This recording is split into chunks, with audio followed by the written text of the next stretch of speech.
tidur tidak pernah ngompol. Justru saat lagi tidak tidur malah ngompol. Sebenarnya kunci agar bisa lulus toilet training itu apa ya? Justru sebenarnya ketika anak tidur kemudian tidak ngompol itu salah satu tanda bahwa anak siap toilet training. Kenapa? Karena anak sudah bisa mengontrol kemihnya. Jadi kalau misalnya ini berarti harus melakukan evaluasi ketika anak sadar atau ketika anak tidak tidur. Justru kalau misalnya kan tadi tidur tidak ngompol, kemudian kalau misalnya sadar ngompol. Nah, perlu beberapa aspek. Yang pertama itu adalah sounding.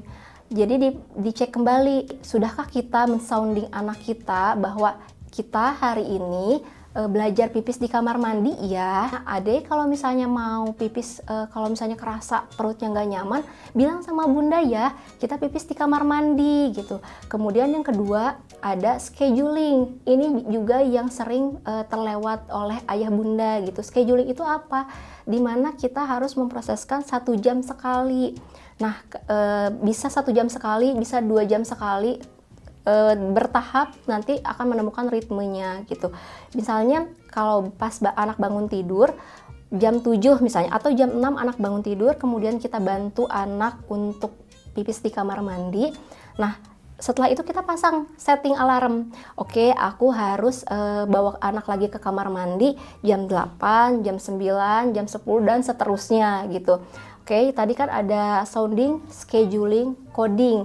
Coding juga itu penting untuk menamai proses toilet training ini. Misalnya kan anak belum, "Ma, aku pengen BAK," kan enggak ya. Tapi misalnya ada anak-anak yang misalnya aku pengen pi, aku pengen pup. Itu juga membantu untuk anak bisa mempercepat atau misalnya memperlancar proses toilet training. Nah, kemudian yang paling banyak juga ditemukan sering terlewat yaitu apresiasi. Apresiasi ini sangat penting sekali untuk anak-anak yang sedang melakukan proses toilet training. Ketika anak masuk ke kamar mandi, kemudian mereka berhasil untuk duduk di toilet atau misalnya jongkok di toilet ataupun misalnya di lantai dan mereka mengeluarkan buang air kecilnya, kita langsung, wah, Masya Allah, Ade hebat sekali, Ade sudah berhasil, itu namanya pipis. Nah, Ade keren sekali sudah berhasil pipis di kamar mandi.